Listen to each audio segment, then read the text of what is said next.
You're lucky that you don't have to think like warriors think. You're very privileged. I chose this world to be a warrior. And I would choose it again if I came back to this world. No one cares what you did yesterday. You gotta change your dialogue. What have you done today? The I used to be mentality doesn't work. I don't see failure. I see grit, determination, drive, sacrifice. Failure means you're trying. A whole bunch of people out here never fail because they never try. He said, how do you handle failure, Goggins? I said, I don't look at it as failure. I look at it as my first, second, third attempt. One thing in life that's for sure. The valiant mother always wins. Stay hard. I had two options: to either be that 300-pound guy who sprayed for cockroaches and made $1,000 a month, or I can totally just fail and fail and fail until I succeed. You have to remind yourself of how badass you really are. You take 1 second when your mind and your body are saying, we're done, we need to quit. You gotta remind yourself, hang on a second, I've overcome a hell of a lot more than this. And I have the strength to persevere, to move on, to not settle for what's in front of me. I did realize one thing. The things I don't enjoy that I still do, that's where growth is at. And that's, for me, the only place growth is at, is in that very uncomfortable, in that uncomfortable zone. So I have to visit it every single day. You're gonna fail, and you're gonna be in your head, you're gonna be saying, I'm not good enough. When you are misunderstood to the point where people think you're psycho and you're nuts and you're this and that, why are you in the gym at 1 o'clock in the morning? What's wrong? When people don't understand you anymore, you're in that spot of obsession and drive. I do them alone. Like I pick these hard things that most people think you can't finish anyway. You go out there, you grind, you're alone, you're in your own head. I work best alone. So those are easier. I have to break myself down, let people know that anyone can be who they want to be. What are you doing today, tomorrow, the next day? That's why I'm listening to theorists. I'm listening to who's like this, man. What's wrong, man? I'm tired, dude. Why are you tired? Because tomorrow, I get a duke in, man. It made me hurt. There's no ending. And that's the person I listen to. That's the person who's gained knowledge. You gain knowledge through suffering. And on the other end of suffering is a world that very few have ever seen. It's a beautiful world because that's where you find yourself. You don't find yourself in over here.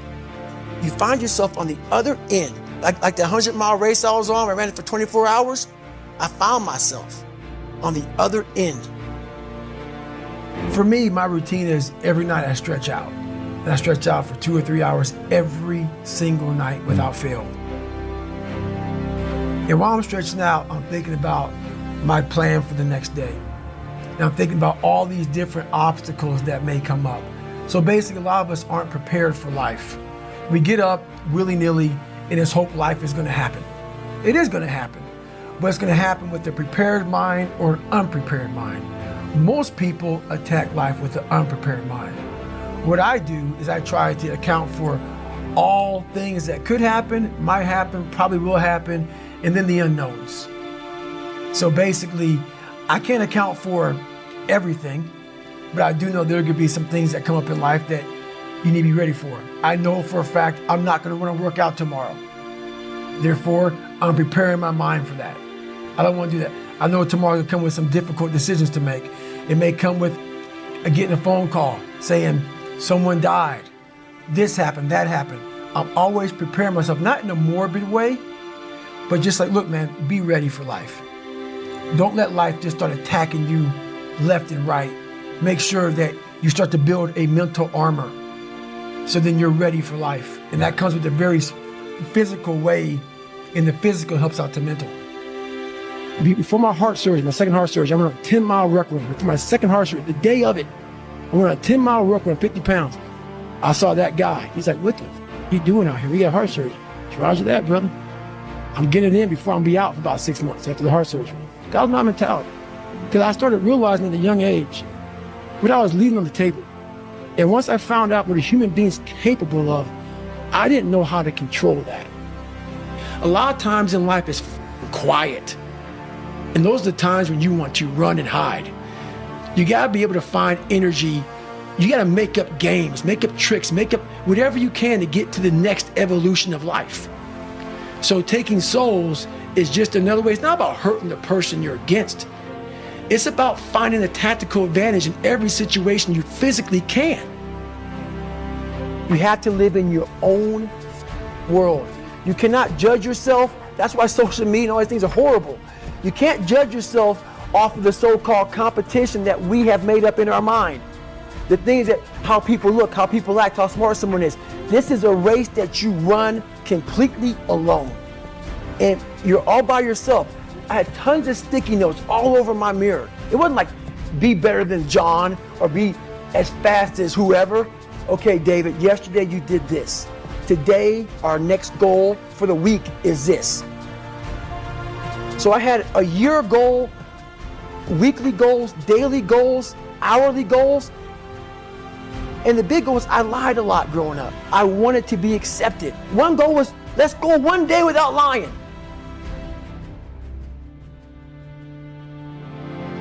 I can't do it. There may be some days I get up with poopy pants and I'm like, you know what, man? F this, man. Like, what am I training for? I have no race on the docket. Why am I having this such a structured life? Why? And I'm like, you know what? I'm good. I'm done. I retire every day. And I sit around and I say, okay. And then this is my thought process. So you want to be normal. So you just want to be like everybody else that roams the world, not knowing the power that's in them. Being fine with being mediocre. You want to go back to who you were, huh, David? And say, okay, who am I? What's the truth about me? Get to that dark place in your mind. Figure out, it may take months, it may take years. Figure out your purpose. Figure out what you want to be in life. And then from there, okay, I have my purpose. It may take a long time. No one knows their purpose because it's too loud. Find your purpose. From there, all right, you gotta start planning. People love the planning phase because it's very comfortable. And then from the planning phase, you gotta go to execution. So the execution phase is what we all hate because that's where the real work begins, and that's when the failure happens, and the failure, and the failure. So, but you know, that's kind of how you have to do it. I always equated training to mental toughening. Like, it always looked brutal. People waking up early and doing all these things, and it looked horrible. I was like, wow, man, I gotta start doing that. Not to get better, bigger, and stronger. But that is what's gonna build me. That looks uncomfortable. That looks brutal. And getting up early, I don't wanna do that. So I made this long list of things that I don't wanna do. And through that, I found myself. So you guys are getting up at 5 o'clock in the morning, running over here in this golf course. So I started seeing myself very differently than the average human being. I was like, hang on a second. I have something they don't have. And that's when I started to develop these things through working out.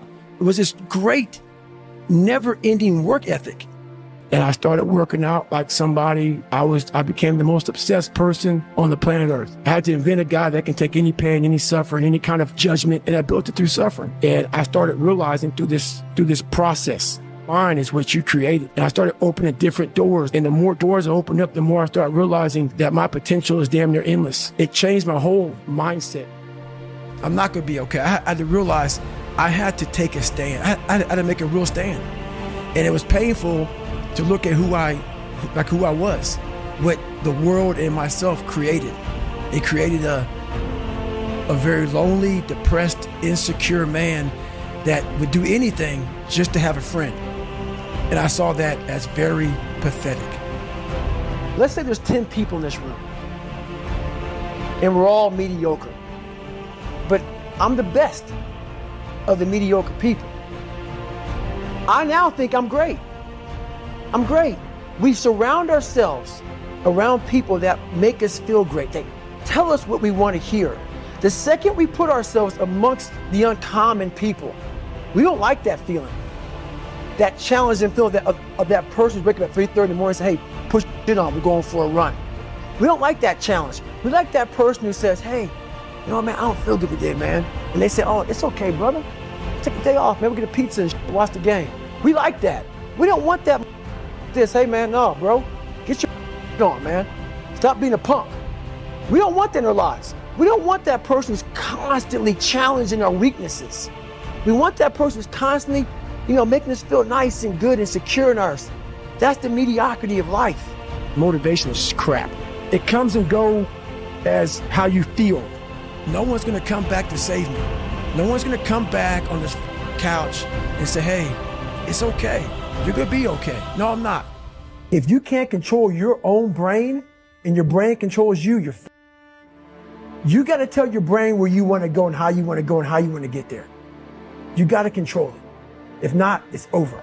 I don't care what you believe in. Doesn't matter. I'm not judging anybody. But let's say my thing is God. You get to heaven, we're sitting down just like this. You're God and I'm David. And he says, look at this. And I'm looking at this chart, and on the chart it has all these different things. I was gonna change the world. I was gonna set records. I was gonna be a Navy SEAL. I was gonna be honored here, honored there. I'm like, this isn't me. Like it says David Goggins. I was an Ecolab guy. I sprayed for cockroaches and I'm 300 pounds. It said here I'm 185. And God goes, no, that's who you were supposed to be.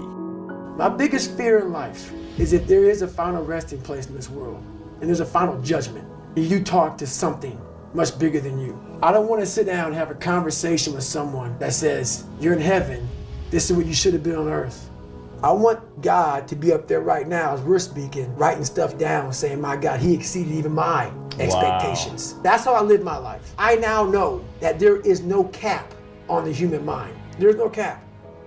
We cap it ourselves. Your brain is the most powerful weapon in the world. If you can't control your own brain, you got to tell your brain where you want to go and how you want to go and how you want to get there. You got to control it. If not, it's over. A good human being, a fulfilled human being, doesn't need to break anyone down. All they do is want to build you up. So anybody you meet that calls you out of your name, that bullies you, that messes you up, that makes you feel not lifted, they are dealing with something deep-rooted. When you quit, your mind says, we're done. So it doesn't expand. There's no expansion when you quit. When you say, this sucks, I'm drowning, I'm miserable, I'm suffering, I'm broken, but I'm not going anywhere. What happens to your mind, it says, he's not leaving. So we gotta expand, we gotta grow, we gotta figure this thing out. So then these compartments in your brain, they have to work. And then you start to engage parts of your mind that you never engaged before. When you're in suffer mode and you say, I'm not gonna quit. You're forcing your brain now to operate on a level it's not used to. But then it becomes used to it. The only way anything gets accomplished, you gotta work hard. I can't remember what's in this paragraph to pass this test to get in the military. Read it again. Still not getting it. Read it again. But if you're not getting it, write it out. And guess what happened? I got it. I can't swim. I'm negative buoyant. Go back again. I can't swim. Go back again. Go back again. Go back again. I got it. I realized if I keep going back and going back and going back, your mind will say, okay, we're gonna figure it out, because he is not going to stop. I always equated working out to struggle. I struggled my whole life, but I ran from it. So I started realizing, man, I gotta start facing the struggle, and I gotta be mentally strong for the struggle. I'm training for life. Mentally, I'm training for life. I'm not training for to lift 400 pounds. And I found out on my own pretty much, is that through discipline, through self-discipline, through repetition, through tons of repetition of the same thing that you don't want to do, you develop mental armor for your mind. Start to armor your mind, because your mind's like, okay, we suffer every day. We do stuff that sucks every day. So then when the suck stuff comes, you're ready for it. I had two options: to either be that 300-pound guy who sprayed for cockroaches and made $1,000 a month, or I can totally just fail and fail and fail until I succeed. So I started calling recruiters up. I said, I'm gonna go be a Navy SEAL. There's a weight and height limit to get in the military. And I was 6'1" and 297. He saw me, put me through the weight standard, all this other stuff. And to get into the class I had to lose 106 pounds in less than 3 months. I was like, can't do that. I grabbed my chocolate milkshake and went back to Ecolab. And I said, this ain't gonna be it for me. I quit my job, And I went home and I started working out like somebody. I became the most obsessed person on the planet Earth. I had to invent a guy that can take any pain, any suffering, any kind of judgment, and I built it through suffering. And I started realizing through this process, and I started opening different doors. And the more doors I opened up, the more I started realizing that my potential is damn near endless. It changed my whole mindset. So today, I decided to try to be obsessed. There's been this unrelenting voice in my head. We all have this voice. It's the right or wrong voice. And a lot of times that voice guides us into comfort. And my voice guided me into comfort a lot.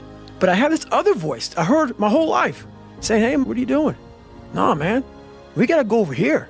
We gotta go over here to that rock pile over in the corner where nobody's at. That's where victory's at. We're over in that corner. So this voice was giving me all these answers. I wasn't a real smart kid growing up, but I had this crazy voice in my head saying, over there is where the answers are. And I didn't want to listen to it because over there was pain. Over there was me looking in the mirror. Over there was me being accountable for all these things I went through my life. Even though people put them on me, it's now mine to own. And I didn't want to go over there by myself, but I had to. And this voice was guiding me there. It's God, whatever you want to call it, but that's what it was in me. It knew. I was a character. I was trying to find myself through a character. I was making different hairstyles and sagging my pants, and I was off. I was off, man. I was a clown. I was a clown. And I was like, this is not where you're supposed to be in life, man. Some people have been bullied. Some people are just stressed out. Some people are insecure. Some people are fat and overweight. And the world puts a lot of this in your mind. It's not just you. Yeah, you help it. My whole thing is about, I had to develop a mindset that was indestructible. I had to armor plate my mind. It's about what you're saying to yourself, but it also comes with work. So whenever I was getting beat down, physically, mentally, spiritually, whatever I was going through, just saying, you can't hurt me. Can't hurt me just became a message. I would say to myself, we all have two people. And I'm not saying you're crazy. We have the easy voice, which is that 20% telling yourself that I'm easy at 90% of my full potential, maybe 100% at that 20%. That's that voice that we all love. That's that very comfortable voice that's that mommy holding you saying it's gonna be okay. Doesn't care how good you are, just loves you. Just loves you no matter how messed up you are in life. That's where you wanna be at. So that's that one voice. This other voice that we walk very far away from is a voice saying, hey man, you ain't doing shit. So we try to get this voice out of our head completely. And we live over here in this land. So what you have to do first is turn up this voice over here. The voice saying things to you that aren't nice. That it's in our head, and it's not putting yourself down. People take this the wrong way in this new society. I'm not saying to put yourself down. I'm saying listen to the truth. And the truth isn't in the 20%. The truth is in this other part of your brain saying, look, man, you're wasting a bunch of percentage here. We have 80 more percent that we're not tapping into because in this other 80% is suffering, pain, failure, self-doubt, darkness, and then a whole bunch of light. But to get to this light, you gotta go through all of this. So a lot of us know that. I can get over here, but over here, man, this is much better because I gotta go through this journey that is not fun. This from 20 to 100%, this in between is not fun. So we decide to live over here. So everybody goes, how do you do that? You know exactly how to do that. You know exactly, it's not a magic trick. There's nothing I talk about in that book that's a magic trick. It's all back down to a very primitive mindset of we just have to do. It's like breathing. Breathing becomes normal. Like we don't even know that we're doing it. That's how you have to live your life. When that alarm clock goes off at 4 or 5 in the morning, your mind says no. You just say, this is what we do. It's what we do now. Because to get to where you want to go, the amount of pain involved, I'm not saying physical, I'm not saying you got to break yourself off. The amount of mental pain of how many times you're gonna have to do something that you don't want to do to get to where you want to go. There's gonna be more times you do something that you don't wanna do than you are gonna wanna do it. That's your new norm. That's your new norm. So then it's like breathing. And then once you do this over and over and over again, it becomes like breathing. I don't wanna live this lifestyle, but to get to the other side of this, I have to. So if you really want it, you realize what trying is and what trying is not. I just had an intense conversation about how people need to manage their expectations and about tripling down on your strengths and don't worry about your weaknesses. If anybody out there knows who I am, I totally disagree with all of that crap. I think it's crap, and that's exactly how the people in the world become weaker people. It's by capping your brain. It's by putting this kind of garbage in it about not attacking what you're not good at. It's about putting a cap on managing your expectations. If I lived that way, if I had any kind of thought process like managing expectations, I would be a 400-pound man by now, working some job that made no money, and I would never know my capabilities. I would never have become a Navy SEAL. I never went to Ranger School. All these things I did. What I found out is that with no crowds, no one cheering for you, no races, no finish line, it's an amazing, amazing thing I've learned in my mind by no one cheering you on. Like what that is every morning I do what I do, I don't have a trainer waking me up. There's no one saying, David, you have to do this. I don't have to do anything anymore. I've done it. That's the beauty of all of this. Knowing that everything I talk about, no one even knows what I'm doing every day. And I know that I am grinding. They see a 1-minute video of me running. Hopefully it motivates you. Merry Christmas. Dude, I'm out there for hours every day and no one sees what I'm doing. No one.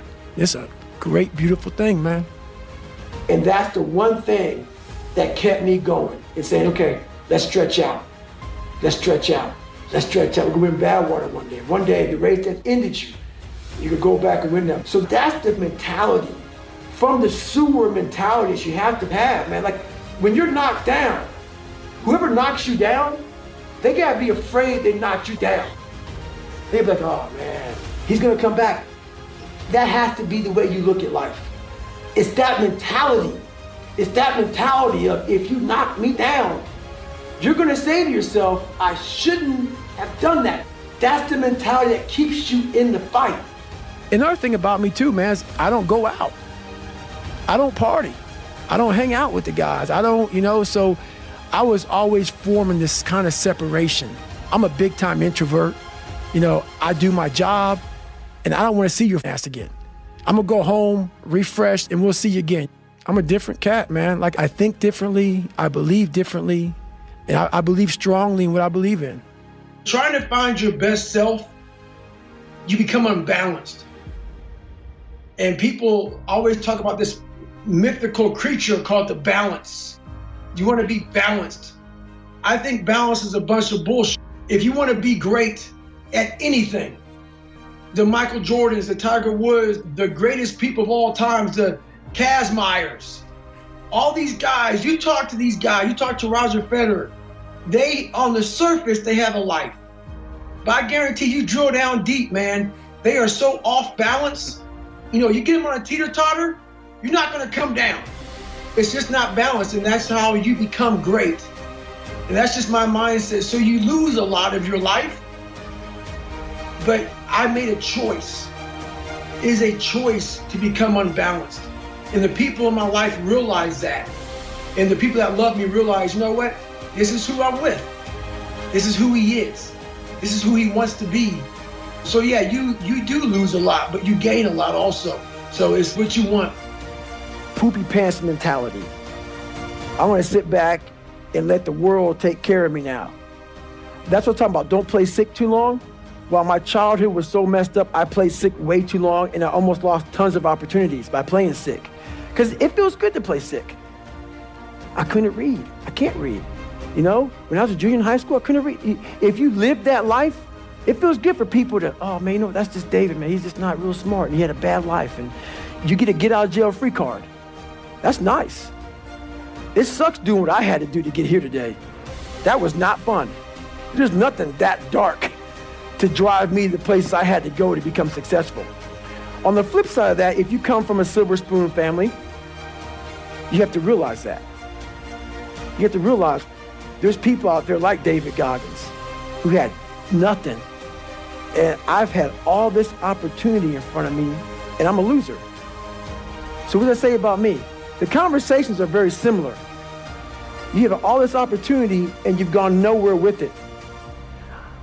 I'm at the bottom of the barrel, and it could take me a lot longer just to get where you're at for the starting line, to be fair. I've been leaving so much on the table for pain, and that's when I started like going crazy about the mind. Like, what is up? Like, open these different doors of possibility, and like, what is humanly possible? What are we capable of? I didn't even know. I was just amazed by what I was able to do by a simple fact of just reasoning and working with pain and pain management. And my mind just kept on growing from there. And it happened in Hell Week, it happened in the 100-mile race, it happened here, and started just evolving into what it is now, to where now I'm like, God, dog, man, the mind, we are leaving so much on the table. But people take me, he cusses so much, he sounds crazy. Don't listen to all that, man. Just get to the weeds of that. You're not examining your brain. Message it. That's done. Examine your brain, and that takes some hard work and suffering. If you're not willing to do that, I'm sorry. You gotta get out there and be like, oh, this hurts. This hurts real bad. I don't think this is smart. And then, guess what happens? The body will adjust. It will adjust. Everybody goes, well, then the next question I get, but is there a time when it doesn't adjust? Stop. There's always that next question. No, don't take it like go out there and run through a brick wall as many times as you can. No, I'm not saying be me. Don't run 205 miles at one time. I'm not saying do that. I'm saying start to learn the mind is powerful. It's powerful, man. It's unbelievable. The mind has the tactical advantage over you at all times. Why is that? It knows what you're afraid of. It knows your insecurities. It knows your deep, dark lies. And it starts to push you away from that. It pushes you in a direction that is comfortable. The mind controls everything. So what I realized was that when I was growing up and I was 300 pounds and I got all fat and I got all insecure, I realized that my mind kept taking me in this direction. When things got uncomfortable for me, when I was facing my insecurities, when I was facing my fears, my mind said, oh no, we have the tactical advantage. We need to get you, separate you from this feeling. This feeling over here, life's all about feelings. We want the happy feeling. We don't want that feeling of this sucks. Why am I here? So you can't answer those questions, so you leave. I started realizing that if in that moment you can answer those questions and you are now in charge of your brain versus your brain ruling you, that's where all that stuff comes from. So the 40% rule is all of that. You get to 40%, your brain says, we're done. Let's roll, man. This is starting to get painful. This is uncomfortable. So you sit down. You have to figure out ways, and everybody's different. Like we all have these things about 5 steps to this and 4 steps to this. It's a lot more than that. It's a practice that you have to, it's a habit. So if you know that at 40%, I'm feeling pain. At 40%, I'm feeling pain. That's where the 40% rule kicks in. Now it starts. Okay, I'm feeling pain. My mind's saying all this to me. It's saying, get out of here, run, flee. The fight or flight kicks in. Okay, we're done. We're not good enough. It starts telling you all these things. You start to believe it because the mind controls all. This is the time where you have to gain control back of your mind. It's okay. Let me see if I can go 45%. And once you start giving yourself more and more hope and start realizing, okay, the mind starts to be, okay, what are you doing? We're supposed to be going right and you're going left. You start then controlling your mind. Start finding more in yourself. And then it goes from 40% to a lot further than that. But that's the start of it though. Get to the spot where your mind is saying stop. Wherever that is, you gotta get there first. And then that's when that starts to work for you. You gotta control yourself in that moment.